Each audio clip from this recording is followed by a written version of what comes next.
इससे पहले हमने विशेषण को देखा। मैं एक चीज़ जो छूट गई थी उसको मैं बताना चाह रहा हूँ कि एक कोई और क्या विशेषता होती है विशेषण की। देखिए, विशेषणों के दो भेद होते हैं, और अगर समझे तो एक होता है उद्देश्य विशेषण,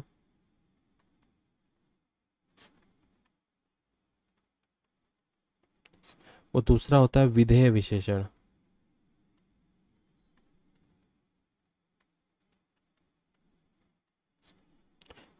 यदि विशेषण विशेष्य से पूर्व आता है तो वह उद्देश्य विशेषण होगा। मतलब विशेषण क्या होगा, पहले आ जाए, विशेषण पहले आ रहा है, फिर आ रहा है विशेष्य आ रहा है, मतलब जिसका विशेषता बता रहा है उसको विशेष्य बोलते हैं। तो इसको बोलेंगे उद्देश्य विशेषण। जैसे इसका एग्जांपल मैं अगर बताऊं तो he is a dark boy, है ना, वह लड़का काला है। ओके, वह लड़का काला है, ये होगा उद्देश्य विशेषण। मतलब इसमें क्या हो बताया है, नहीं नहीं नहीं नहीं नहीं नहीं नहीं, सॉरी, हाँ गलत हो गया। ये हो गया विधेय विशेषण होगा, ये वाला, है ना। और अगर मैंने इसका लिख बताया वह काला लड़का है, वह काला लड़का है, तो ये होगा उद्देश्य विशेषण। ठीक है, ये होगा आपका विधेय और ये होगा उद्देश्य। इसमें क्या हो गया कि काला लड़का, है ना, काला लड़का, काला पहले आया, विशेषण आया, और लड़का बाद में आया, मतलब विशेष एंड में आया, है ना। तो ये होगा आपका उद्देश्य विशेषण, और ठीक इसका उल्टा होगा विधेय विशेषण, ये हो गया। अब कुछ ऐसे भी होते हैं जो विशेषण की भी विशेषता बतलाते हैं, है ना, जो है ना विशेषण की विशेषता बतलाए,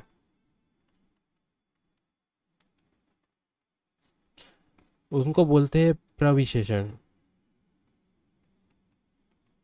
प्रविशेषण बोलते हैं उनको, है ना। उदाहरण के लिए वह बहुत चालाक है, एग्जाम्पल, वह बहुत चालाक है, वह बहुत चालाक है। तो इसमें जो ये बहुत है ना, वो होगा आपका प्रविशेषण। और चालाक तो विशेषण है ही सही, है ना। और इसके अलावा जो एक और चीज़ होती है कि विशेषण का स्थान, विशेषण को कभी कभी संज्ञा के रूप में भी लिया जाता है। जैसे वह बहुत उस लंबे को देखो, उस लंबे को देखो, तो वहाँ पे जो ये लंबा शब्द है ना, वो एक क्या है, विशेषण ही है, पर ये किसका स्थान ले लिया उसने, संज्ञा का स्थान ले लिया ना। उस लंबे को देखो। ओके, इसी प्रकार से है ना, विशेषण से कुछ शब्द भी बनते हैं, मतलब संज्ञा से विशेषण, बनारस से बनारसी बन गया, सर्वनाम से विशेषण बनते, मैं से मेरा, क्रिया से विशेषण बनते, खाना से खाउकुड़ा, लड़ना से लड़ाकू, है ना, ऐसे विशेषण भी बनते हैं, संज्ञा सर्वनाम से विशेषण बनते हैं। ठीक है, तो अगला अगला हम देखते हैं, अगली है क्रिया। क्रिया व्यवस्था के बारे में देखते हैं। क्रिया, देखो मैंने बात करी थी विकारी की, जो जो विकारी होते हैं, तो उसमें आगे संज्ञा, सर्वनाम, है ना। अब आती क्रिया और विशेषण, वर्ब, ये भी क्या है, विकारी है। अविकारी जो मैंने अब बताया था अलग से, वो तो अविकारी जीवन में कभी नहीं बदलेंगे, पर ये बदलती रहती, तो हम यही देख रहे हैं। तो अब हम देख रहे हैं क्रिया, जो क्या है, विकारी पद होता है। इस जिसके माध्यम से कुछ करना क्या हो रहा है वो बताते हैं, उस वो क्रिया होती है, जो बताते हैं कि क्या चल क्या रहा है, उसको बोलते हैं क्रिया। चल क्या रहा है ब्रो, क्या बताएगा, क्रिया बताएगी भाई क्या चल रहा है ना।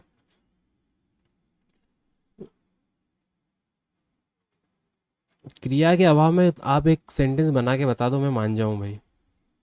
बिना क्रिया के आप सेंटेंस बना के बता दो, मैं मान जाऊं, क्योंकि बिना क्रिया के आप सेंटेंस बना नहीं पाओगे। बिना सर्वनाम के बना दोगे, बिना संज्ञा के बना दोगे, पर बिना क्रिया के नहीं बता पाओगे। ठीक है, तो ये बात होती क्रिया की महानता की। अब हम देखते हैं क्रिया के भेद, देखते हैं क्रिया के भेद, बहुत अलग अलग आधारों पे अलग अलग भेद है, पर हम देखते हैं सबसे महत्वपूर्ण भेद होता है क्रिया अकर्मक और सकर्मक क्रिया। अकर्मक क्रिया होती है जब कोई क्रिया बिना कर्म की अपेक्षा के हो, बिना कर्म, क्रम नहीं है ना, बिना कर्म की अपेक्षा की क्रिया हो जाए।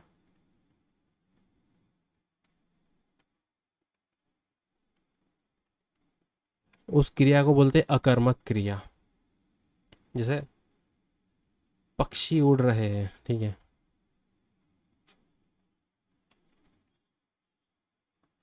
ये हो गई अकर्मक क्रिया। उड़ रहे भाई, राम हंसा, मैंने खाना खाया, ये अकर्मक क्रिया है ना, इसमें कर्म को ज़्यादा लेना देना नहीं। पर अब आती सकर्मक क्रिया। यह ऐसी क्रिया होती है जिसमें क्रिया के साथ कर्ता ही नहीं कर्म भी होता है। मतलब क्रिया तो है ही, और क्या है, कर्ता भी है और कर्म भी है ना। जैसे राम ने रावण को मारा, वही अपना सेंटेंस, राम ने रावण को मारा, है ना। राम कर्ता, क्या करा, मारा, कर्म करा, किसको मारा, रावण को मारा, तो ये हो गई सकर्मक क्रिया। ओके। दूसरे क्रिया के जो भेद होते हैं वो देखते हैं। एक और नई चीज़ है, नई नहीं बहुत पुरानी चीज़ है, जिसको बोलते हैं संयुक्त क्रिया। संयुक्त क्रिया वहाँ होती जहाँ एक से अधिक क्रिया मिलकर किसी में, किसी सेंटेंस में एक से ज़्यादा क्रिया होती है, तो उसको संयुक्त क्रिया बोलते हैं, है ना। इसके अंदर होते चार उपखंड होते। एक होती मुख्य क्रिया, मेन वर्ब, एक होती संयोजी, एक होती रंजक, एक होती सहायक क्रिया। मुख्य क्रिया, ये वही से एक सेंटेंस लेके आता हूँ मैं आपके सामने। राम तेजी से चलता चलता जा रहा है, लिखना पड़ेगा यार। राम तेजी से चलता जा रहा है, ठीक है। अब इस सेंटेंस के अंदर मुख्य क्रिया क्या है, इस सेंटेंस के अंदर मुख्य क्रिया क्या होगी। राम तेजी से होगा कि चलता जा रहा है, क्या है, चलना। मुख्य क्रिया चलना है ना, ये मुख्य क्रिया हो गई, मुख्य क्रिया। अब देखते हैं संयोजी क्रिया। संयोजी क्रिया होती है, वे क्रिया होती है जो मुख्य क्रिया के पक्ष या वृत्ति की सूचना देती है। मतलब जो बताता है कि भाई मुख्य क्रिया हो रही है ना, वो होगी आपकी संयोजी क्रिया। जैसे इसके अंदर संयोजी क्रिया कौन सी होगी, जा रहा है, ये होगी संयोजी क्रिया। अब आते हैं अपन रंजक क्रिया पे। रंजक क्रिया ऐसी क्रिया होती है जो मुख्य क्रिया को विशिष्ट अर्थ प्रदान करती है ना। ये क्या करती है, मुख्य क्रिया को एक विशिष्ट अर्थ प्रदान करती है, तो इन क्रिया को बोलते हैं रंजक क्रियाएं। जैसे इस सेंटेंस में तो मैं नहीं बता सकता, पर जैसे मैंने एक चीज़ बोली कि वह गिर पड़ा, है ना, गिर पड़ा, इसमें जो ये पड़ा है ना, ये है रंजक क्रिया। क्या है ये रंजक क्रिया, ये मुख्य क्रिया का हिस्सा बनती है, और इनकी विशेषता ये है कि ये विशिष्ट अर्थ प्रदान कर रही है।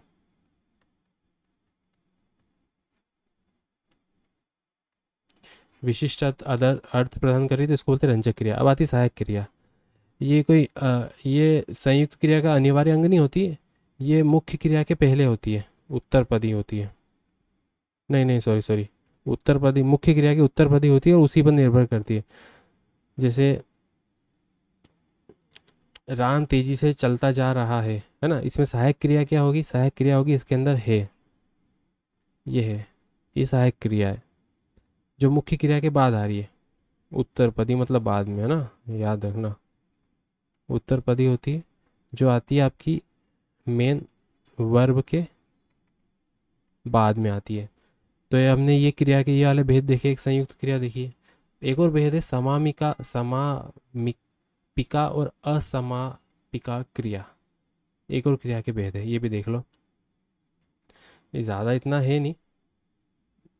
एक सेंटेंस है, राम अयोध्या जाएगा।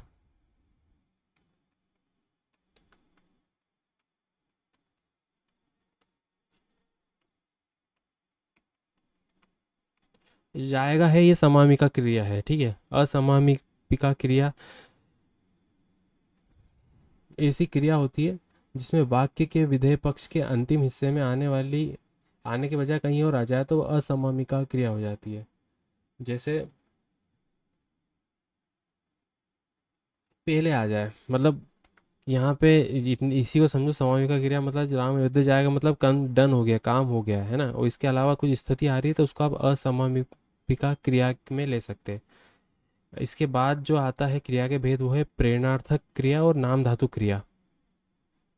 प्रेरणार्थक क्रिया मतलब किसी कार्य का होना या करना कर्ता के माध्यम से नहीं, बल्कि कर्ता की प्रेरणा के माध्यम से हो, है ना।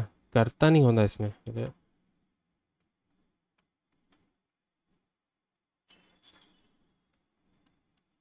कर्ता नहीं हो रहा, क्या हो रही है, कर्ता की प्रेरणा, है ना। उसको बोलते हैं प्रेरणार्थक क्रिया। जैसे गिरवाना, उठाना, उठवाना, ये जो वाना वाना है ना, ये प्रेरणा है।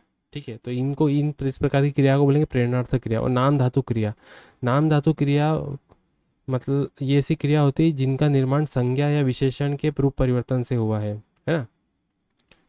विशेषण हमने पढ़ा था, संज्ञा से विशेषण बनते हैं।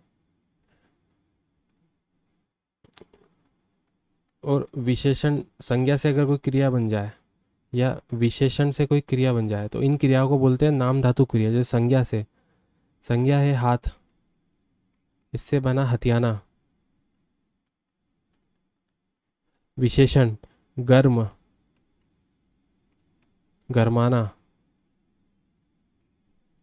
गरमाना, है ना। ये हो गई नाम धातु क्रिया। ओके, संज्ञा और विशेषण से इनका रूप परिवर्तन करके क्रिया बन रही है तो इसको बोलेंगे नाम धातु क्रिया। अब हम देखते हैं क्रिया में भी विकार पैदा हो रहा है ना, क्योंकि विकारी हमने चार पढ़े थे, कौन कौन से, संज्ञा, सर्वनाम, क्रिया और विशेषण। अब क्रिया में विकार कैसे उत्पन्न होता है, छह कारकों से भाई विकार उत्पन्न होता है।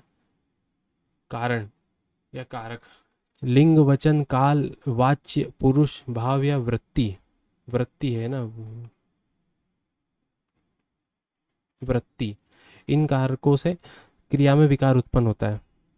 लिंग के कारण विकार, मतलब राम जाता है या राम जाते हैं, बोल के ही बता देता हूँ। लिंग मतलब लिंग के कारण जाता है, जाती है, जाता, और ये हो गया जाती है ना, विकार हो गया। वचन के आधार पर, मैं जाता हूँ, हम जाते हैं, जाता हूँ, जाते हैं। काल के आधार पर, भूतकाल गया, जा रहा हूँ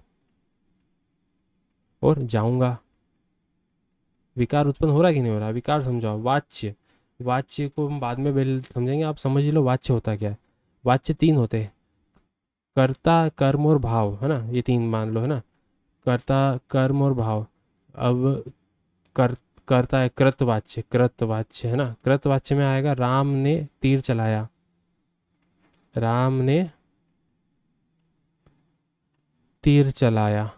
ठीक है, ये कर्तावाच्य हो गया।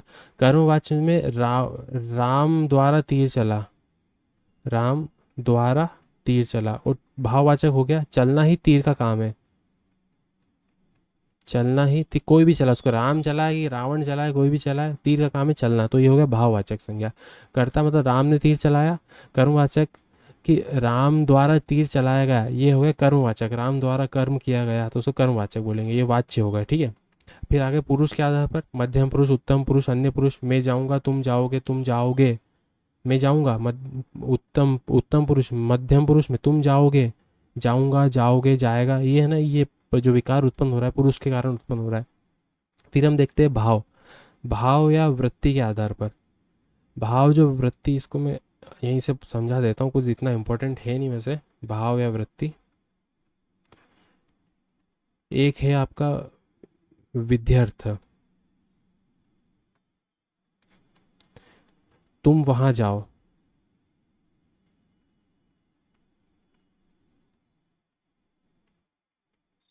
ज़्यादा इंपॉर्टेंट नहीं, इसलिए इसको स्किप भी कर दो, कोई समस्या नहीं है।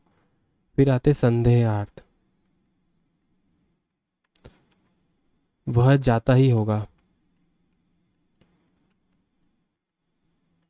है ना, वह जाता ही होगा। फिर आते हैं निश्चय, निश्चयार्थ।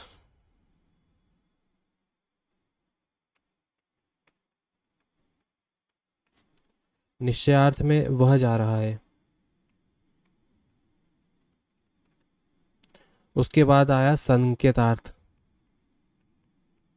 संकेत बता रहा है पानी बरसेगा तो वह जाएगा, ये काम होगा तो वो बरसेगा, मतलब लिख देता हूँ ना यार, पानी बरसेगा तो वे जाएगा, है ना। उसके बाद आता है संभावना, संभावनार्थ, शायद वह जाएगा,